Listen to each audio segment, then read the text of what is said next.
different today. I'm not in my cool little studio, virtual studio space. I am live at the Cookbook Restaurant in a historic part of Jacksonville. It's called Historic Springfield. It was an old business district. And you know what I'm doing today? I decided we'd try something out. We're getting ready for our big virtual town hall coming up.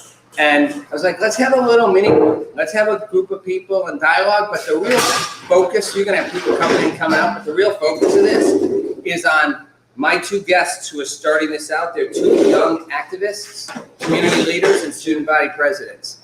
And we're going to kind of get, I hate when people do this because when I was a young activist, I hated it. It's like the youth perspective. But hey, it's the youth perspective because I'm old now. I'm Rob Nelson.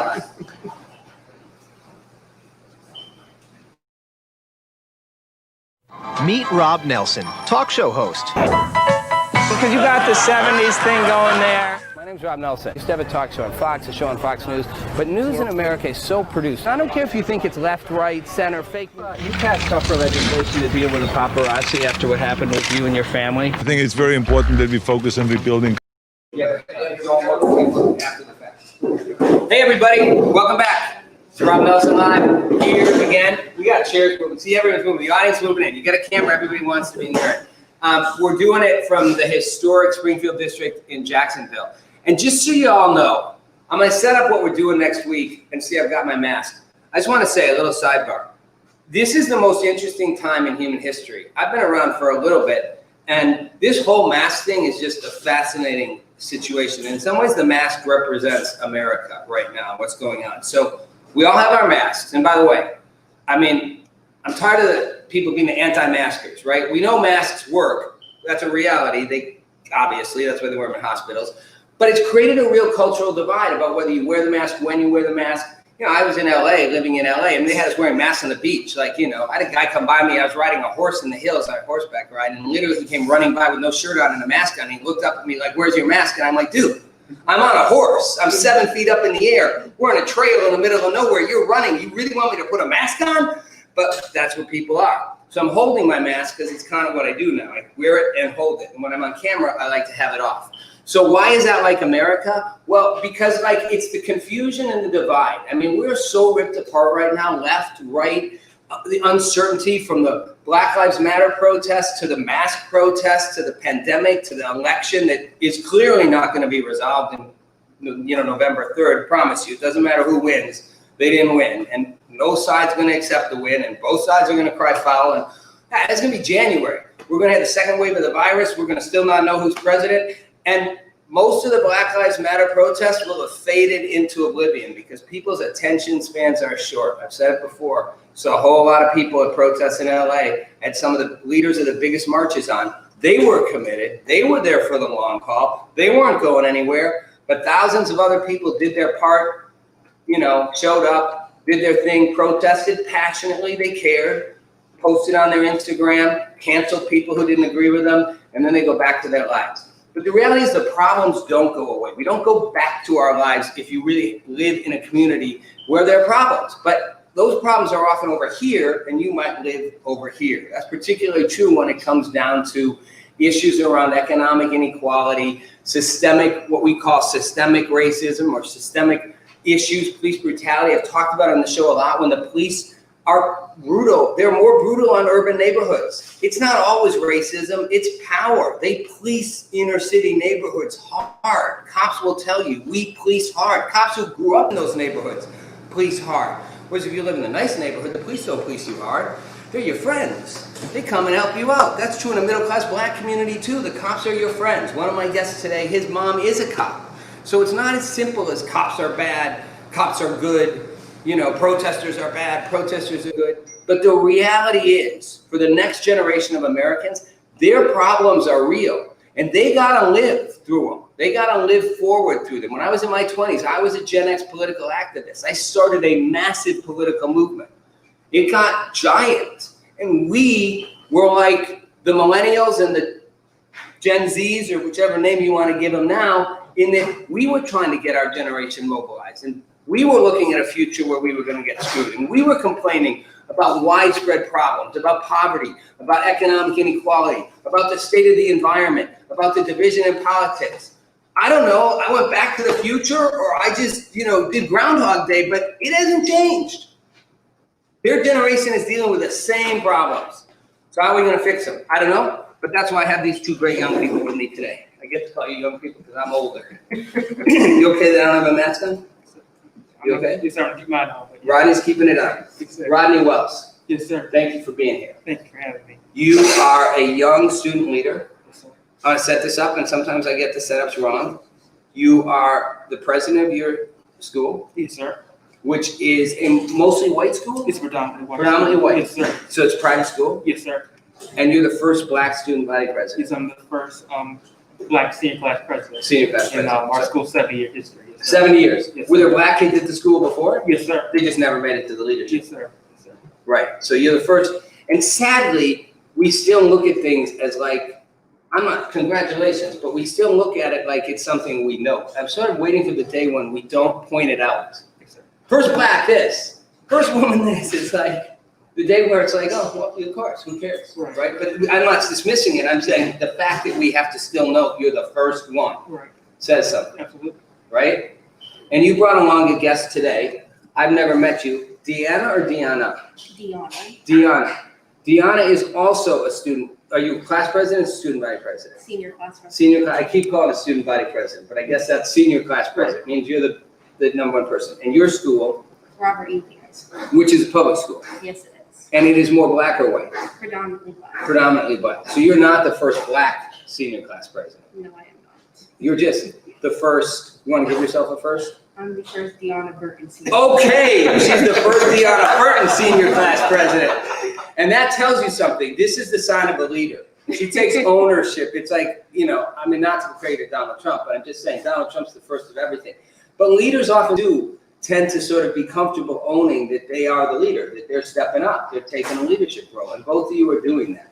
So I want you to talk first before we dive into the issues, and I'm going to involve the people who have showed up in the restaurant around us. But I want you just to take a minute and just talk about why you decided to become a student leader. Please don't tell me it was for the resume. I know it wasn't with either one. Well, for me, I think back to my grade, I was in my social studies class, and right before we were leaving, the teacher turned on our news, and we saw dozens of kids like me running out their classroom because of a school shooter. And so Was this Parkland? it was Parkland, yes, sir. And so, 2 weeks later, I'm seeing these same students in front of their state capitol, urging legislators for gun reform. And so when I'm looking around in Jackson for a way to get involved, for me to use my voice in that same way, I couldn't find it. I didn't find a group of students who were advocating, who were taking a seat at the table and letting people know here's how they felt about an issue. And so after a whole lot of thinking, I came with the idea of the Young Leaders Today, which is a student-led organization which pushes for civic engagement through civic and social action. Cool. Excellent. So we're going to get more into that. I want you each to sort of lay it out for me. Why did you decide to take a leadership role versus just and run for an office versus just do your thing and maybe be a quiet leader? So growing up, I was a part of a number of after-school programs, from everything from 4-H to Girl Scouts to Journey into Womanhood to Youth in Government to swimming to triathlons to tennis. I kind of did it all. My mom believed in providing enriching experiences. So it was normal for a very long time to be a part of a lot, always be busy. But I think right before 9th grade, I decided that I want to take it a step further. I want to not just talk about these issues and be around like-minded peers, like-minded leaders, but actually do something myself. I founded, like Rodney, Sphere, showing political engagement and responsibility. Today, we are in a global initiative in 11 states and 8 countries, and we believe in. That's awesome. Thank you. 11 states and 8 countries. Yes, sir. The global. We strive to create positive social and political change via youth civic engagement. So I want to stop you right there. So what does that mean? So everybody who knows me knows I know that mask is going to keep kids like, I want to come on. Keeping it on. Are you guys wearing the mask for like optics or for safety? Or both? Just state precaution. State precaution. Yes, sir. But sometimes people are scared to not wear it because you might get called out. I think about it. When I was at protest, that I'd keep it on, pull it down, I'd pull it back up. I wanted it on in the protest, but at the same time, people would like, couldn't hear them. I mean, they couldn't hear me. I want you guys both, and we're gonna go deep fast, but I want you both to take off. You both speak really well. And you're talking to me the way you would talk to a community group. Like you outline your thing really well, really articulately. But I know when you're sitting with your friends, there's a different voice that you have. So I want the voice, and what I mean by that is, I want to know, like, civic youth engagement. I want to know, what does that really mean in the world we're living in today? We are a mess out there, right? And you both are out there trying to make change. You want to get young people in gear. What does that mean in a actual data? What do you want to see happen? Like if you could snap your fingers and next month something was different, what would it look like? What would it be? Would it be, what would you see young people doing that they're not doing? Well, for me, I would, as my grandmother said, walk the walk and not just talk the talk, right? I look at, even social media. I follow kids in school, and so these are my, I follow, a lot of white students, and so I see all the time. I mean, follow them on social. Right, especially at Instagram or Snapchat or Twitter. So I see, whether it's about Black Lives Matter or about recognizing injustice, that's great. But then my issue is, what do you do beyond that? What do you do beyond just posting a story for 24 hours? What do you do beyond sending out a tweet? What does that do? After you send the message. And what does it do? I mean, I even said about the marches, that's just so many people putting squares on their Instagram, but they weren't going to go actually do anything. And that was people, I'm not saying they were all white people, but they were a mix. But I didn't see a lot of people, like actually carrying through. Now that may be different. You guys are. So that is what I call performative activism. Performative activism. Yes, it starts with the hashtags and the posting and the tagging, and maybe even make a video or a TikTok and you put it on your story, but it stops there as well. It stops and starts at the screen, and I feel like we can do a lot more. Clearly, you see youth doing a lot more, but it's also photo ops. It's also just going out to a protest and calling it a day. When you can't take the next step and contact your leaders, and you can't take the next step because we can't vote. Yeah, I say we because I'm a day older than you. You're both 17, right? Yes. So we can't vote. However, we are the founder of our own 501c3, our own initiative, and we have encouraged other peers and adults to vote and help other candidates. So as far as snapping my fingers and what happens today, Nelson Mandela once said, it sometimes falls upon a generation to be great. And we are that generation. We just need some people to listen. Right. To stop. And who do you need to listen? Older people or younger people? I think we need the people who are in charge to listen. I think it's great that we can have a discussion with our peers or with older people or people of influence and people of power, but it does nothing if the officials who actually can go about enacting change and who can actually speak on the bill on the floor, create it into a law, or even the judiciary who can argue and interpret the law. Right. It does nothing if they themselves are not listening. So you bring up something really interesting. I'm about to get the bigger group behind us involved. Now we got a crowd of adults. But so when I was a young activist, I was a little older than you. I was old enough to vote, but in my 20s, we ran into the same problem. And part of the challenge was, we were sitting in the office of a U.S. senator, and he didn't know that people were like recording it. I don't know what he was thinking. He didn't care. He was a U.S. senator. And we were asking him to listen and get engaged what we were trying to do. We were trying to do a voting initiative, all this stuff. And he said, he's like, students don't vote. You expect me to kiss your ass? He literally said that. And we were like, what?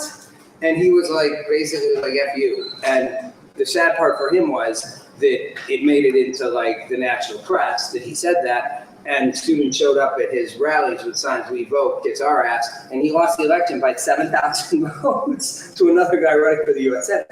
But it never forgot for me that they don't think you matter. The people in power don't think you matter because you don't actually affect them staying in office or not staying in office. That's my view, that they don't listen because it's not important to them. How do we get them to take you seriously? Is it literally you have to have a massive young people like showing up? Is it even the protest? I mean, people only listen so much in power. Well, for me, I feel like everything is, it's what actions like is very different from the person. I can tell you not every student's gonna start off their own initiative like near the honor. No. And it's not easy work. No, hats off to you guys. It's a lot. Seriously, people need to realize what it takes. It's a lot. But one thing I will say is I believe every student has the ability to make a difference, whether that's you not starting or being a partner of something NAACP, whether that's you joining campaigns. If you can vote, because in my opinion, I think, your vote is one of your biggest strengths. That's one of your biggest ways to exercise the power that you have. Because then the power comes from we the people, right? And so I think, I was reading an article, I think today, students and that voting block 18 to 24, they're making a huge impact in Wisconsin elections right now. We're seeing more and more young people, especially Generation Z, coming out to vote. We're not, I think, we grew up in a very different age for several reasons, right? I look at my phone right now. I have right now any piece of information I need at my fingertips. And I have since I was young, right? So I grew up, I started my high school career with watching kids my age not just advocate in front of the state legislature, but the national legislature with everyone from MLK the third to an everyday student like me or Deanna on one stage together. And so I think for a young person, especially students who are becoming of age, becoming 18 and turning 28 or whatever, they understand the importance of civic needs. They understand the importance of your vote, because the issues that, not just you talk about, anybody in this room talking about today, they're going to be heavy on our back tomorrow. I think we all start to understand that. Correct. For sure. So, and I'm gonna take this with me so other people can talk. So I may have to bring it back around you guys when you're talking. Can I? Yeah, go ahead. Talk. Yes. Piggybacking off of what Robbie just said, everyday students like us, while every student may not start a foundation, may not start an organization, or may not be a global leader, every student does have power. I would like to emphasize what he said right there. To answer your question about how do you make politicians listen, sadly, they go into office with some sort of purpose, some sort of intent, and somewhere within that time, they get lost along their way. But like your example that you pointed out, or the Wisconsin example, or the example you pointed out with the elected official losing by 7,000 votes, that's sadly part of the complex answer, that they may not take you seriously until they're out of office, until it's somebody else's turn, until they're debating whether or not they have enough money, enough polls, or if the overall circumstances play in their favor to get back on the ballot. Right. So to show them that we're serious, the hashtag vote them out is the answer. Well, or vote yourselves in. I actually think the bigger answer may be, and I regret this moving back, I wish I'd run for office when I was, a little older than you. I think the AOC model, she's in her 20s and she runs for office and becomes one of the most powerful voices in Congress overnight. Like, you guys need to, in my view, to be in office. Like, in a year or two, you should both be running for Congress. Like, not yet. You're trying to get through law school first. Money come behind you, or maybe not. Maybe you do it before law school. I'm just saying, Here's the thing. I think on both sides of the spectrum, I think as you see more young voters, you start to see more young candidates, and not just, you bring up AOC, but there was a young man, I believe, 24. He will turn 25 right before he takes the oath of office for the House of Representatives. He was elected Madison Cawthorn in, I believe, North Carolina. Mm-hmm. This is a young man who's a Republican who's elected, and beat a well-established opponent. So I said to say, I think as we start to see that level of engagement, it's going to be almost automatic to see younger people run off for sure. Not just that, Reggie Fullwood, Clay Younger, they all ran when they were really young. And that was in Jackson. Right, Nicole Young is currently on the ballot. She just turned 28 today. I see somebody behind me with the Ashanti Bay shirt on. She's relatively young as well. We're going to go talk to these people. All right, I'm going to start bringing people in. If I take this mic off their table, will this mic pick them up? Somewhat. We're going to be relying on the one here. All right, I'm going to try to make sure. So, all right. So I'm going to throw it out this way. You guys are listening. All right. If I wouldn't want to be 17 right now, I'm not going to lie. I would partly like to have, you got to do over on a lot of time. But I think this is a really tricky time to be a young person. I mean, You don't know because you don't know what it's like to have been a young person in a different time. But we didn't have to think and deal with almost any of the stuff you have to deal with. Life was a lot, and I don't think I should hate when old people say life was simpler. But truthfully, life was way different pre this era and pre the pandemic and all that. Like it just was. Like you just didn't have the same worry about everything. What, as young people, what do you most wish older people, what are you like most worried about? And I say worried, like I'm looking like this is something that scares me. This is a problem. And I know you're going to give me the positive, but I want to hear what worries you. And what do you wish that older people, other like God, that they're not listening to and hearing from you? I'll put your mic back on. I'm a big advocate for sustainable development. I am afraid by 2030 we will all be walking around with astronaut helmets. Sustainable development is environmental law and policy and how we can make sure that we are conserving our resources but not having to take 30-second showers and hop out, if that makes sense to anybody. So you're worried we'll let us get a global warm down our planet in 10 years? I feel like with all the movies out there, one of them has to be right. So. I'm not convinced we have 10 years. I think that's a little bit of like people like to scare people in that, but I think it's valid to say you're worried. No one can argue the environment is crumbling around us and that like, you've got to live in it longer than I do.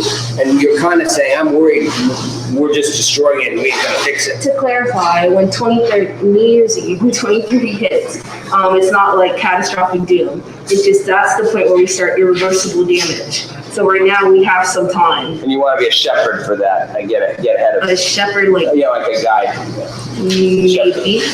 I'm saying you want us to like take care of it ahead of time before we get I want us to, yes. Right. Necessarily. Do you worry about that? Like literally personally worry? Like when you go, yeah, that's bad. Do you actually worry, I don't want to live in a world that's like melting down on itself? I quite literally don't want to live in a world where it's not. Yes. It's a kind of feedback out there. I think it's not just kind of thing.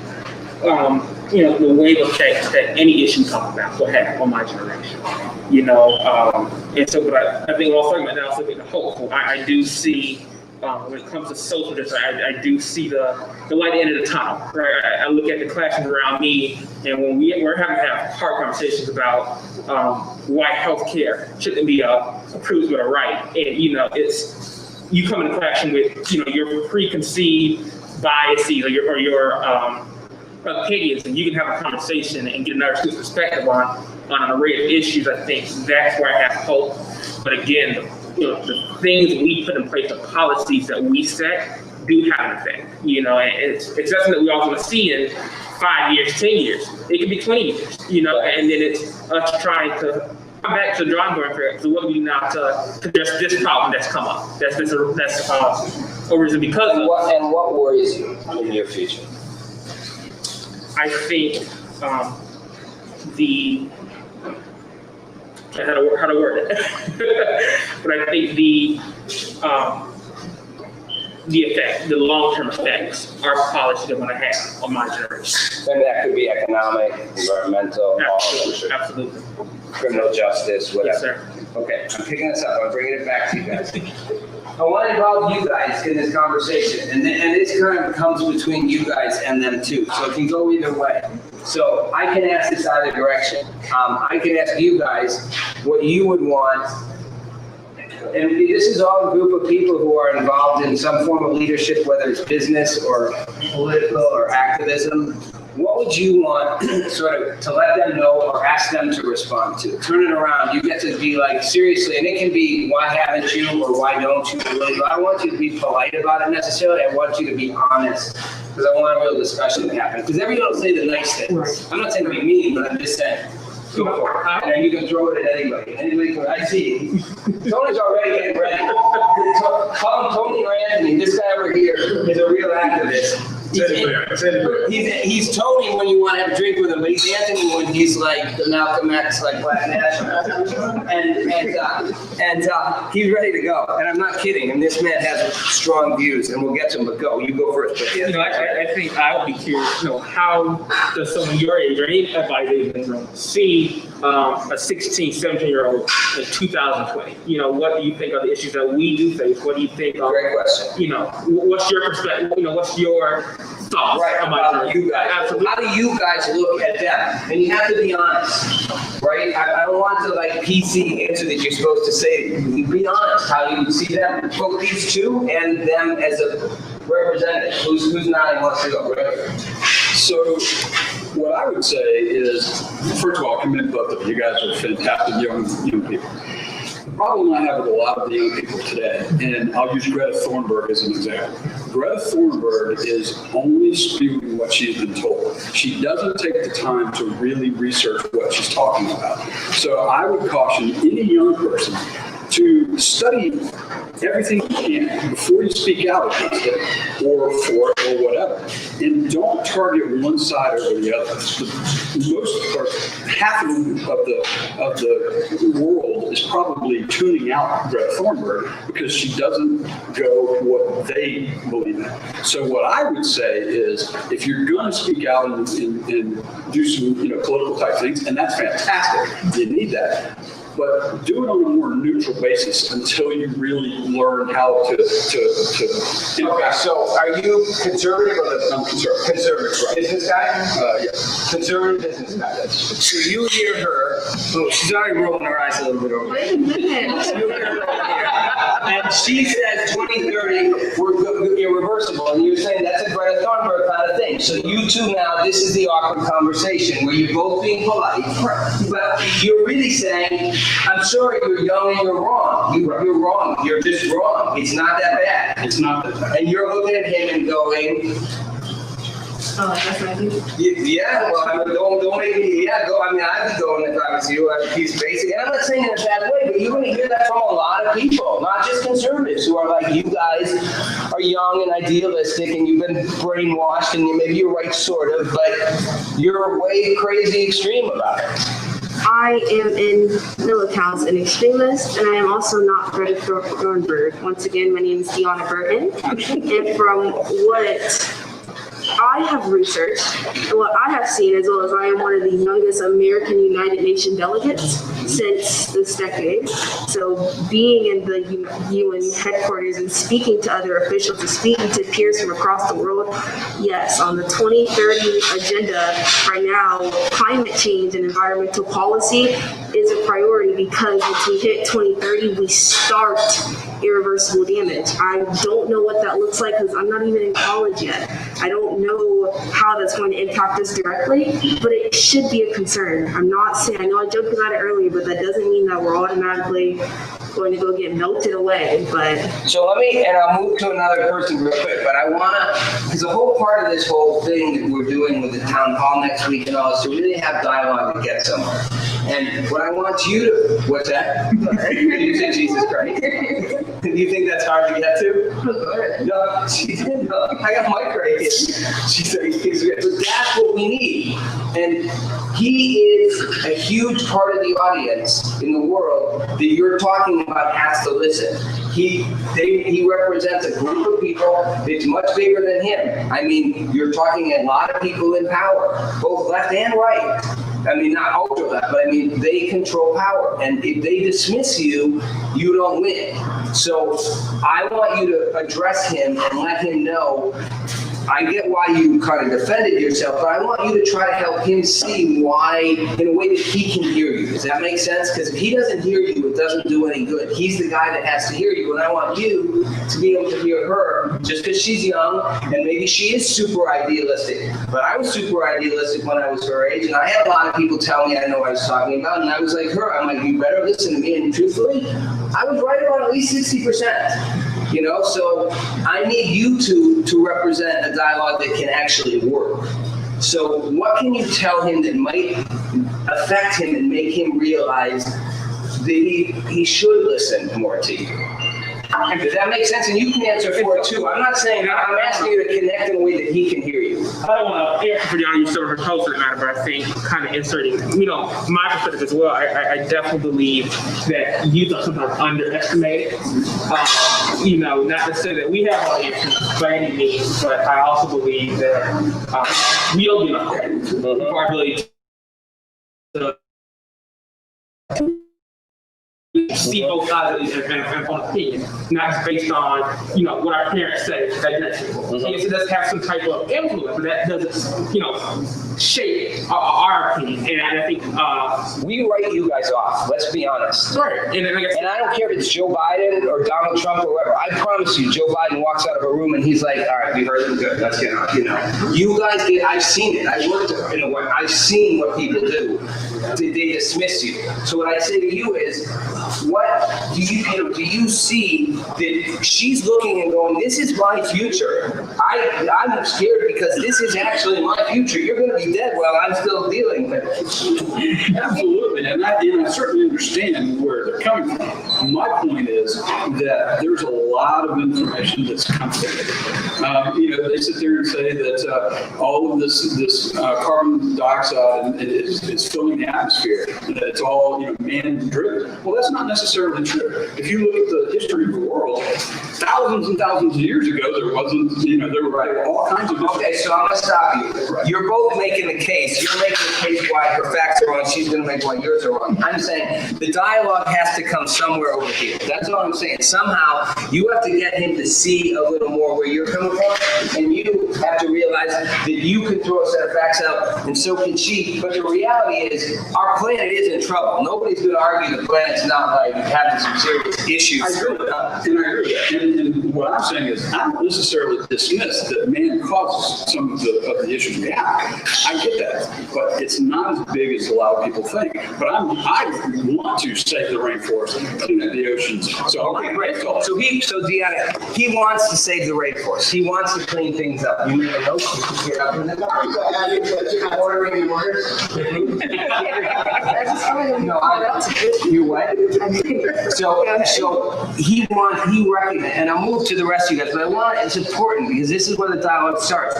He's acknowledging that we have real problems. So a part of him gets it. You need him to come a little closer to realize this is real for you. And even if he doesn't fully accept it, you don't win just trying to argue with him. Nobody wins when we stay in our camps. How do you get him to see in a way that like you can take that, okay, you're there with me. You're starting to see, you admit there's a problem.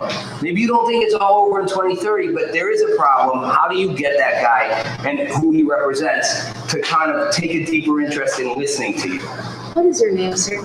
my name is Joe. Joe? Joey. Joey. Mr. Joey. Regardless of the facts, regardless of the statistics, regardless of whatever research that we both have seen, I think that we can both agree, like he said, that there is a problem. Maybe not an immediate problem, maybe not right around the corner, but a general concern. I agree. So I think we can both come to terms that there should be some kind of protections, some kind of law, some kind of precautions, some kind of policy to protect our planet and our environment. Now, what that looks like, I have no idea. But maybe after this discussion, roundtable discussion with everybody, we can discuss it later. Absolutely. So, okay, good. So listen, and I'm obviously pushed you guys because I feel like this is what has to happen. Tony, I'm bringing you into this because you and I have talked about, I'm going to put this here so I'm right in front of you. You and I have talked, Tony, I joke, but you are very much, at times there is a Malcolm X, Black nationalist part of you. And I've said to you before in our conversations, you lose a lot of people when you make it about you have a debt to us, da-da-da. You may be right, but you lose a lot of them because they shut you out. And you actually have a pretty strong case for, and we've had this dialogue, you and I on the phone. I've only known this guy a short while, but he is a powerful voice and he's smart. And we've talked about whether you lose people because you're just not making the self-interested case, which I would make her self-interested case to him is, what I want is ultimately going to cost you a little, but it's worth it in the long run. If you have kids, whatever. At least I'm partly right that we're screwing things up, so you ought to help, out. It's a self-interest. talk to me about it, because you walk that fine line of there's rooms you can't walk into and they shut you out. Well, first of all, Is that a fair way to put it for you? well, there's a lot of things to unpack. First of all, I want to commend y'all for what y'all were doing. When I was that age, I was well read, but I didn't have the courage to come on a platform like this and talk the way you guys talk. So I want to commend you for that first and foremost. Second of all, the other thing that I want to say though is, in this space, I have to give you more credit too for being courageous, because this is unprecedented. We haven't been in a pandemic like this probably since 1918. It's something that is very, very new. Me personally, well, let me just say it this way. In 2053, according to most economists, Black folks are going to have a zero wealth income. Meaning that whether it's the environment or whatever else is going on, Black folks are going to be a permanent underclass. So what that means is the conversation needs to move from more of a social conversation to more of an economic conversation. And I think that you guys are hurt because unlike the young Black kids in the 60s, they can lean on different organizations that really had the best interests of Black folks. I would make the argument that you have a Black overclass that is artificial, that does not care about the masses of Black folks. And I think that's the elephant in the room that we want to address too.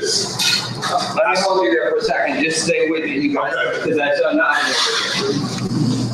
I got you in the mouthful. No, I mean, just really echo what he was saying. It's like the real conversation. We want to get you, like you said, commend you all for coming in.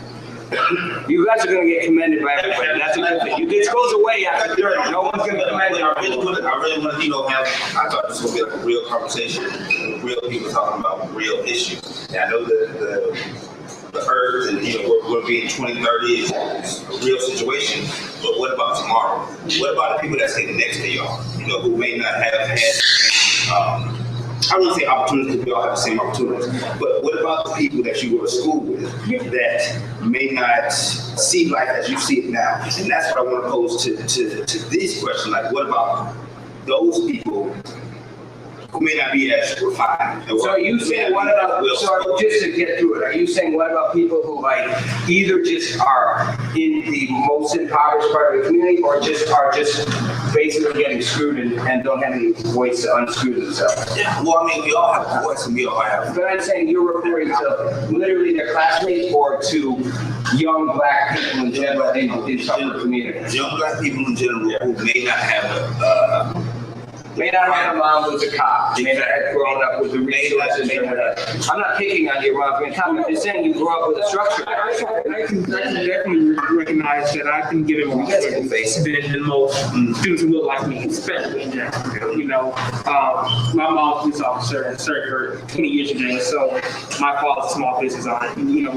I can say that me and my sisters have definitely had some amazing opportunities to go to some great schools and get, when it comes to, and for me, education is also the thing. Education has long-term impacts. And studies show that as well. And so I even look at the options that I'm giving at Bishop Ken, they're not the same as Robert E. Lee, right? And so I even look at every year, we have, this is one example, we have mentioned people from University of Florida, Florida State, any other big school of Florida come to us and make a case for why they need us there. And so, I've had a conversation with Deanna. They don't get no opportunities for someone to say, here's what we want you, here's the steps you take to get to us at 4 years. And that does have an effect. That does have an effect on what I do my 4 years, which is beyond just her 4 years. And go ahead, jump in, people. Yeah. I didn't mean to cut you off, but I'm an educated Black man who has a problem getting a job. So I just want you to understand that it's about ownership and wealth in this country. There are times where a white male can have a felony and still has a better opportunity to get a job versus an educated Black man because of how everything is constructed. If you own a business and you identify with me more and feel more comfortable with me, You're more apt to give me a job versus somebody else who probably wouldn't get a job or who wouldn't get an opportunity. Now, I understand about education. Education is good when you have an economy to practice it in. But what folks don't understand is it is ownership and wealth that gives you an opportunity to succeed in a capitalistic society. That's what the conversation is. Like black people don't have that ownership. No, I think we're more concerned about social acceptability and politics than we are about the bottom line of the society that you're living in. If we were in heaven, that would work. That would be applicable. If we were in a socialist society, that would be applicable. We might be. But we're in a capitalist, racist society based on free labor, and then later on the exploitation of those people, and now we're no longer needed like that. So we have to find out where is our niche. There are two ways to get there. Either we can play cooperative economics and or politics, or you can revolt against the system and change it and build it back up. Well, I think first of all, we need to learn how to play together before we do anything. And I don't think we are cohesive enough. We as black people. As black people. Black people are playing together. Black people are not playing together. Okay. This election is a classic example of the divide and how both people on both sides of the aisle, as it pertains to Trump and it pertains to Joe Biden, as an example of that. Okay, other people want to weigh in. You guys can keep weighing in, but someone who hasn't, you want to weigh in on what he said, white, black, whichever. So I'm not going to congratulate you guys for being amazing people. I could have been it. I wasn't, but I could have. I love the interaction, Joey, with you and our young lady friend. To me, there's two conversations going on. There's where you want to get to, which is ideally what we all are talking about. So to you, it's the environment. To someone else, it's economic, equality. And then there's, to me, the underlying question, which is how do we get there? And what I see happening in these conversations that we've had over and over is if we don't learn how to get there, how to make that, have that journey, we will never get there. So my dad used to say, you could be dead right. But if someone tells me that 5 times 5 is 25, but I don't understand why, and I tell you when it's 25, that doesn't make me smart, it makes me a parent, right? And that was your part. There's a journey that our convictions must go through on both sides of the aisle. I tell you, Nadia, over here about the more of the economic. If I was an underprivileged socioeconomic, white, black, green, purple person in America, I wouldn't be nearly as worried about the environment as I was about economic. But I think that's what goes. I'm gonna say, it's not really about economics. I guess kind of in this platform, what we're discussing are issues, right? So really, I guess I can't speak for all black people, but do you really care? I mean, I know you're here, but do you really care as you all, really care about black issues and what really happens in 32208, 32209, 32206? I'm using. And let me interrupt you for a second so people know. Who are you? What do you do? My name is Scott McKnight, and I am a real estate investor, business guy. But so I'm pointing out, I didn't know, just asking, you're not an activist in the sense of a community organizer activist. I'm involved in No, I'm saying not involved. I'm pointing out you actually are a business guy. Yeah. You're not running a nonprofit. Well, I mean, I do assist in nonprofits, and I don't have my own nonprofit. I'm very active. I wasn't suggesting not active. You missed my point. My point is this. People watching you are going to assume this is a guy who's like, runs an organization activist. I hate that. They put you in a box. You're actually a business guy who cares about this stuff and is going to, you all care about it. So I put on a nice suit. I got a few of them in my closet, but a couple months ago, I wasn't thinking like this. A couple years ago, damn sure wasn't thinking like this. When I was 17, I was one of these little kids that you see out here, gold teeth. I didn't have the big knots, I didn't have the big bantus, but I had braids, 2000-ish. So I had the braids, I had gold teeth, I had the big clothes and everything. And a person, Joey, he made me look at me twice, like, what? And that's kind of where we have to have this conversation and this balance and this talk. So my question that I pose to everyone here, do you all really care about young black issues? Let me address that. Not even young black issues, black issues. Just black people in general. And if you don't, it's cool because a lot of people don't like peanut butter. Hey, but that doesn't make you break it, right? A lot of people don't like tomatoes, but that's perfectly fine too, right? It's just a question, like, sorry. That was a very specific. I said that I'd be racist. No, I'm kidding you. I'm just saying. peanut butter, it's fine. That's what I'm saying. And have some fun in this conversation. But see, and that's all right, though. Like, You know, it's a real question you're asking. Do people care about? I don't care. and I love care. You know, I make that. No, he doesn't care, he's serious. And my logic is, you guys don't know me, but in my adult life, I've employed well over 200 Black individuals for self-serving interests. I had businesses, I wanted to make money. I hired white people, Black people, whatever, and I treated them all the same.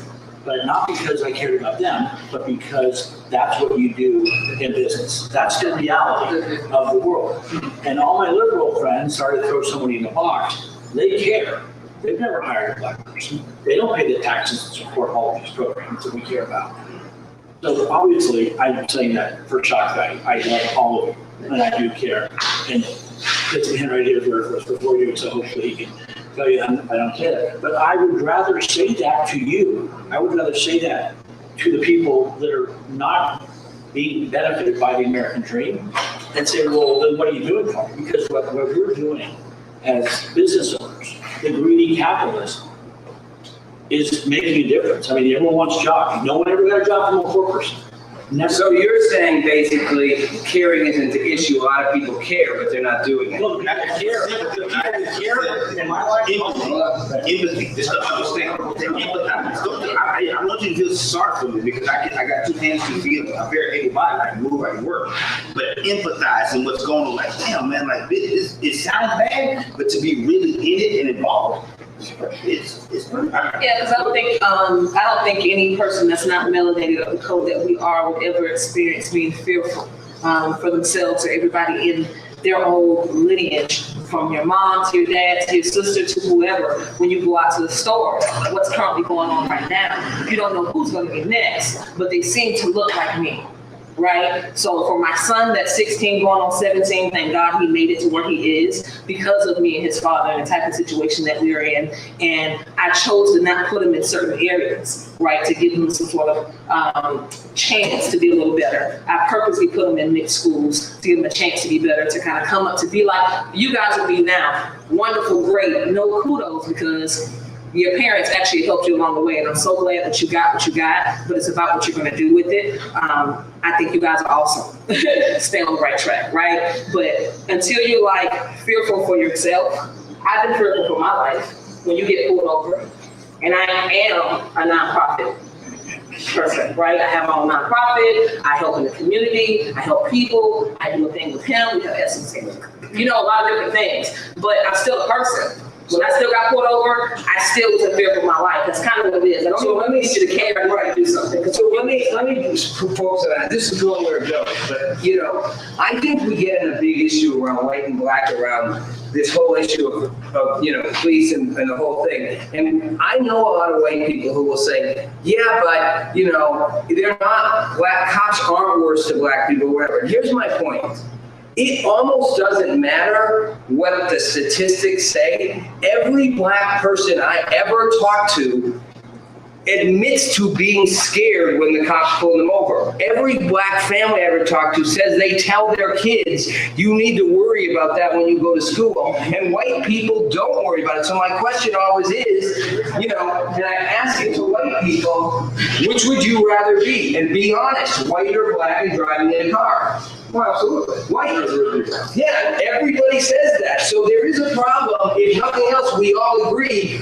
Everyone feels safer being white driving in a car. That in itself is a scary thing that so many people have that fear that you walk around with. You know what the origin of the police. Yeah, it's through slavery, and that's where that comes from. We've had that conversation at these, and I know a lot of people do know that. I didn't mean to cut that off. The policing originated in slavery as part of policing slaves. I don't think they call it policing, but if you be overlording the whole thing is where the modern police departments grew from. So you have a history that's hard to erase as white people. We can't even know what that is because we don't have that identification with it.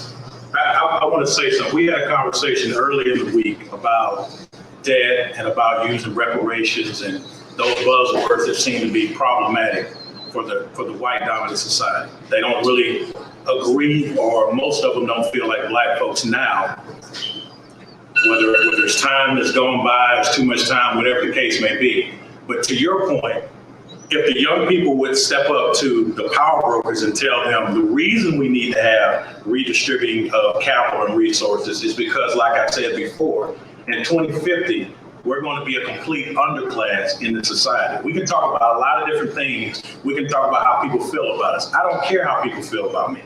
That in itself is problematic because, again, Black folks sometimes, in my opinion, are waiting for some type of feel-good story from a group of people, man, who descended from owning them, and they're not going to get it. People who are in power want to maintain power. And so what I'm saying is, what can you say to the people who have power to gain power and to redistribute some power so you can put yourself in a competitive position? And one of the ways you can do that is by telling some of these folks, if you don't do it, we're going to come to your gates. We're going to harass you. We're going to tear down your business. We're going to continue to be a menace in these societies.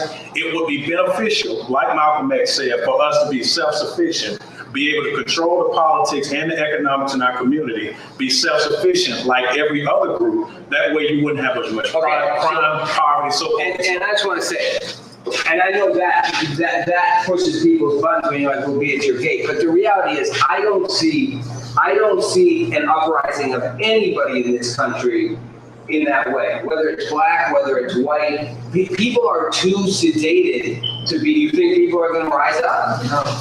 People are just too bought into last week I said it's not that bad, and I don't mean that it's not that bad in the way that I think that Black communities are impoverished. I think it's not that bad that I honestly don't see a civil unrest, an uprising from any one side.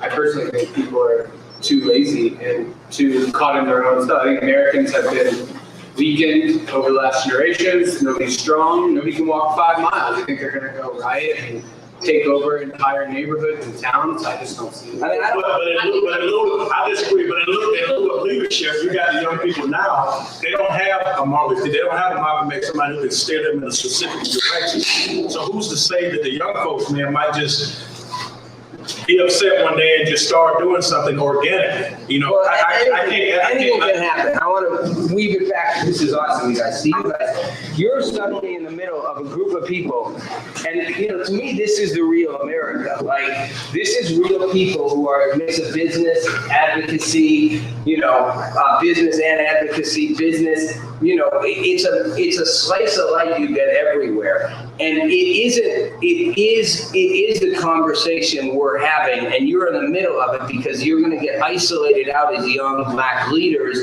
And I'm going to be honest, like, a lot of people, Black and white, are going to pat you on the back and say, that's awesome, you guys are great. But this dialogue, and I want you to have a chance to respond to it before we finish, is a real dialogue going on as well, both within the Black community and the white and Black community, where you have, you know, people in the Black community saying, seriously, like, you know, we need to be more radical, or saying, you know, how are you actually going to change the dynamic? You know, kind of what he was saying, it's about, you know, what about the person right now who doesn't have the shot you have? So you got heard a lot. I want to give you guys a chance to, like, voice it, what you want to say. And just, you know, as honest as you want back to any of them. So for starters, my parents are not cops. My parents are not business owners. I don't go to a private, predominantly white school. I did not have the best shot, and yet I need it. I do not have a blueprint to how that happened. I do not have a direct answer to how that happened. And it was not just my parents. It's a lot about me. It's a lot about me taking a stand and me deciding that it starts with me. To answer the questions regarding social sciences, whatever topic that we covered in these, 20 minutes. It starts at the home then. Owning property starts generational wealth, which can give you an upper hand. Having a supportive circle can also help. There is no direct answer to any of these questions that were spewed. I think we can all agree that Black and brown people are affected or disproportionately affected. To what state, I don't know. Whether there's a revolution or a revolt coming, I don't know. I don't know if we're going to organically do something either. But I think that we all have to acknowledge that life is complicated. So in a way, what everybody said is true. even though we disagree drastically. And you said some statistics and I said some statistics, Mr. Joey. Statistics also can show both sides. I think that this is a great discussion. And I think that even though we disagree, there are parts where we're all just kind of nodding because we agree to some extent with everybody. But I believe, I don't recall who said it, but unless we all get together and we all come to some understanding, we all need some kind of compromise, which is the foundation of politics, which is the foundation of government, which is the foundation of everything, because we're never all going to 100% agree with each other, because once again, that would make us parents. We will get nowhere if we don't agree on nothing, or agree to disagree, but agree to move forward for the betterment of the community.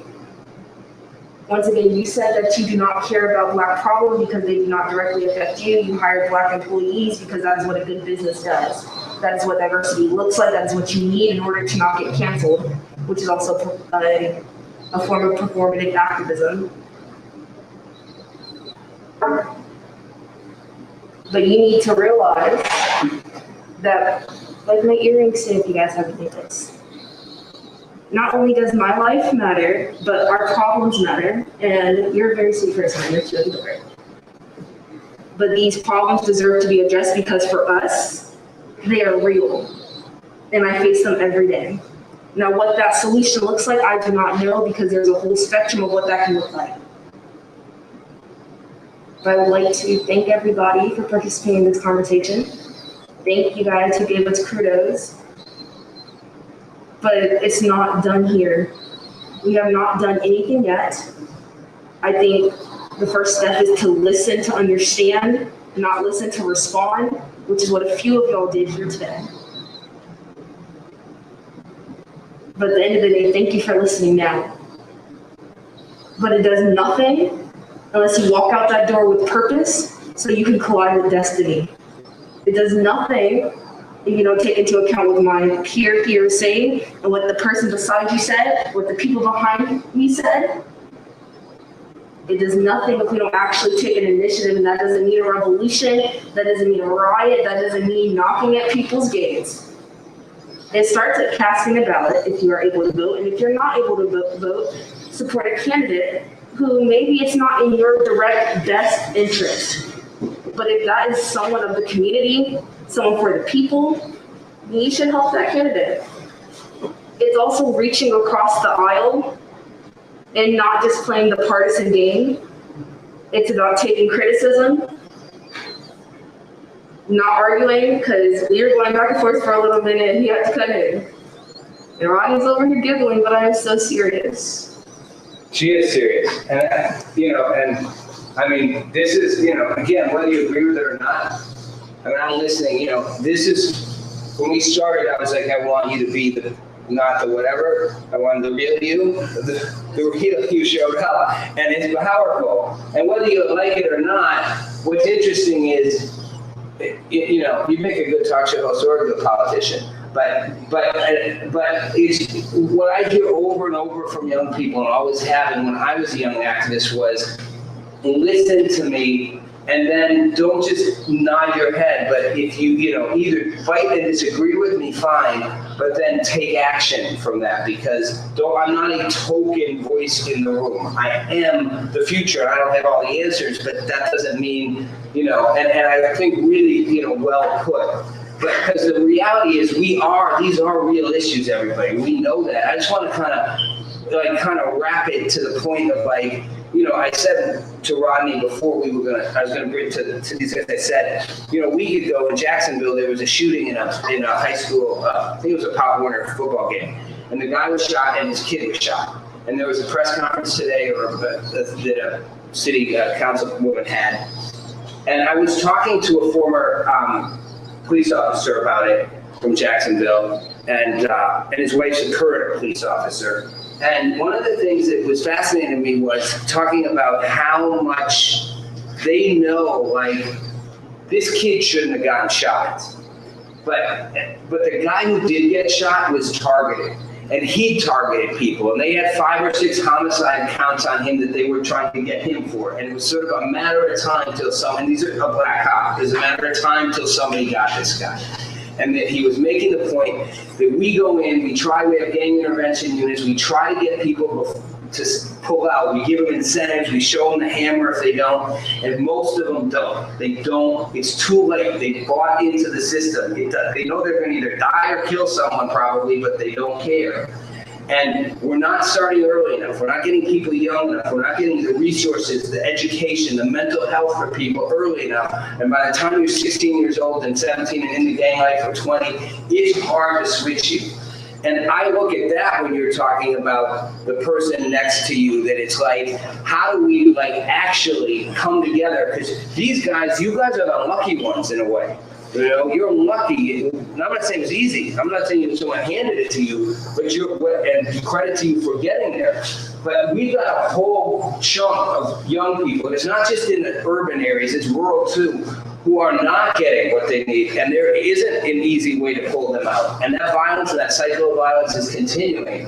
And that's where, you know, he's talking about economic wealth and economic ownership as a basis for growing. And, you know, you're talking about, you know, sort of nodding your head to that and saying, what about, you know, what the day-to-day, what about the person right now? And I'm saying somehow that only happens if white, black, rich, poor, activists, non-activists are actually coming together and doing what she's saying, which is listening and putting down I'm listening only to respond. Like, I do it too. I listen to respond sometimes. And as a talk show host, it's the worst thing I can do. Like, I really got to learn to listen, but we do. We listen to respond. You guys probably do it too sometimes. Like, instead of listening to go, how can we find that common ground?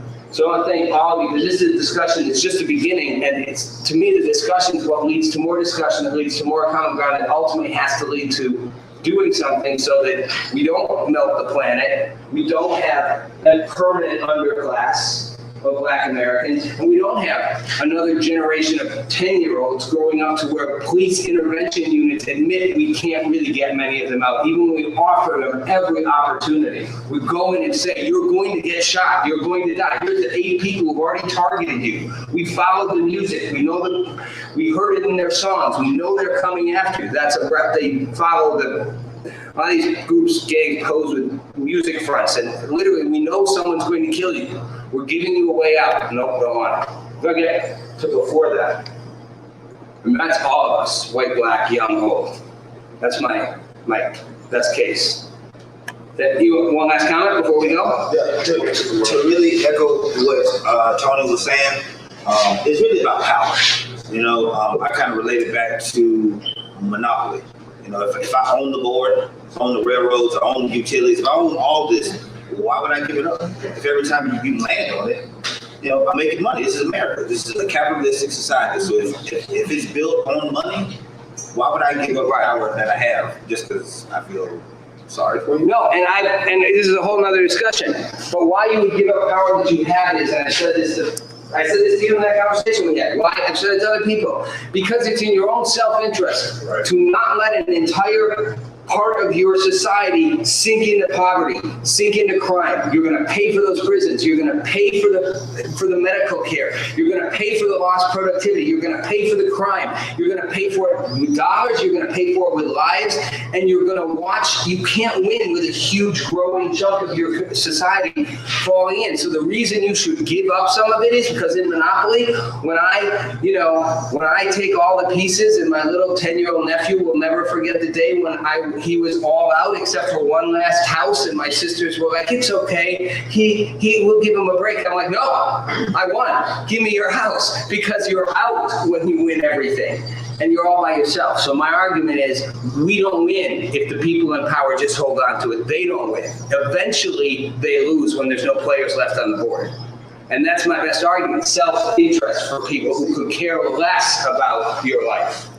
I might be wrong, but I think business guys not Ronnie over here. I think self-interest is a powerful incentive for people. It's selfish. It's not that everybody would say, I want the money. It sounds good. It sounds good. More money. Like when I'm sitting here, like in this kumbaya setting, it sounds good. But whenever he's sitting there with and not just kind of point you up, but with your golfing friend. No, Joe. I'm sitting there with your golfing friends, or you're sitting there having a drink, or you're sitting there, hanging out with your buddies, in maybe a setting like this. How many of your friends, and I don't want to seem like, back to so empty thing, but how many people would be willing to relinquish said power? A portion of the pieces, or give up, one of those properties on the board. Like, how many of them would generally care, per se? I can't answer that. I can't answer from my point of view as a middle-aged white man. Surprisingly enough, even though I'm a Republican, I'm a conservative, I think it's horrible the way the Black community is treated in this city. I've always said that. This is my son Spencer. He can vouch for me.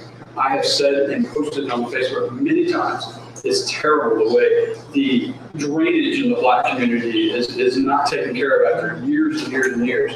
The blighted areas in the Black community, the way it's not taken care of. If I ran for city politics, and I've thought about it in the past, I would be one of those conservative Republicans that would still fight for the Black community, because I think it's terrible that humans are treated that way, and I don't care what color you are. So I can't answer from my friend's point of view, but I can certainly answer from mine. You got a shout out for you. Someone wants to hear what you have to say about that. You guys, you started it, you guys finished it. They want you guys go. I want you to get your last statement. Both of you weigh in on this. This is the real conversation, everybody. This is it. So I'm going to comment on what you have to say, then Ronnie's going to have to wrap it up. You have a call that we're going to. Right. Our talk show is keeping them. No, we got to get you guys out of here. So I just want to point out that Republicans and Democrats are two sides of the same coin, meaning that no matter where you fall on the political spectrum, it does not entitle you to be a good person or a bad person. So it's not surprisingly enough that you identify that Black people are impoverished. It's expected. You can see it. You can see gentrification happening around us. We're in Springfield. So I'm not going to say kudos to you, because yes, you should be able to look at us and see that we are not all equal. You should be able to look at us and see that there is a problem. I know that we were just talking about riots and protests, but the world was on fire not too long ago because of what's happening, because what's been happening. So thank you for identifying that, yes, there's a problem. Yes, we are not equal. Yes, there's no equity right now. There's no equity across the board. But just because you're Republican doesn't mean you're bad. Just because you're Democrat doesn't mean you're bad. Just because you're an independent does not mean you're woke. In fact, in Florida, you can't vote as an independent. I'm going to remember this one, because that is maybe my favorite line of the night. And I would agree 100%. So I'm bumper sticker. Republican doesn't make you good, bad, whatever, woke, independent. No, it's awesome. I messed up repeating it. Yeah. Rodney, you did it, but it was a great point. No, I'm going to keep it brief. So we're 19 minutes behind. Okay, we're going to get you guys out of here. Thank you for taking so much time, everybody. I want to thank everyone. Because, one of my biggest things, and I've always said, today is, and I mean today as in this moment, media can't change the world. We're not gonna have all the answers. And so anybody from Mr. Tony or the gentleman over here, you all have maybe double, which means you all have the Black man, economically, socially, politically. And so I think one of my biggest takeaways, and I think it should be anybody's takeaways from this whole conversation, is it's not stopping this room. It's stopping this table, your table. And I think beyond that, I think these are conversations that we need to be having.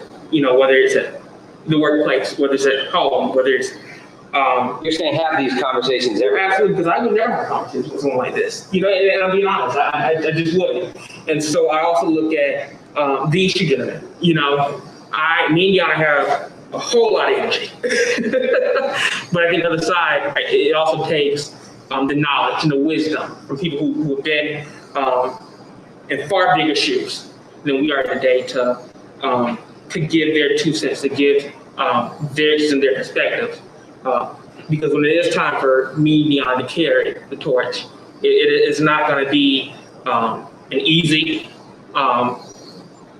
task, and it's not going to be a light one. But I think at the end of the day, I definitely believe it is one worth taking because we've had conversations like this with people we do agree with and we don't agree with at times, for sure. Well, both said awesomely. And to wrap this up, I just want to say to that last point, we're doing this big town hall in Jacksonville next Wednesday. I want everyone out there, if you're watching this, share this feed, be part of it, be part of our town hall. It's virtual. It's this with a lot more people. We're doing it at Impact Church. And I just want to say that the guy who's running the video there for the church, has been great to let us use it. His grandfather through marriage is Rodney Hurst, who anybody in Jacksonville probably knows who that is. And it's his grandfather through marriage. He's white. His wife is black. And he'll tell the story at some point, probably in our live stream, but how they became connected. But it was through a dialogue. And for those who don't know out there, Axe Handle Saturday was a really horrible day in Jacksonville when, during the sit-ins and the protests, white supremacists and white segregationists came in and beat the crap out of all the black people who were doing the sit-ins. And Rodney was a 17, I think, at the time, leader of the NAACP and leader of those organizations. And it's being actually honored on Saturday. So it is about, we've come a long way. We got a long way to go. We may have the best opportunity ever to get there right now. I really believe that, but it's going to take a lot of work. So thank you guys so much for being part of this. Thank you guys. We'll keep talking. The cameras are going to go off. Thank you all for watching the live stream. You guys are awesome. Thank you. Seriously, we need those voices. Bring 100 more of you to the table. Bring them to the town hall. Bring them to the table. We'll give you power. We'll give it to you if you demand it. I mean, we, the adults. We'll give up some Monopoly pieces. I believe. All right, thank you guys. It's Ron Nelson Live. See you next time.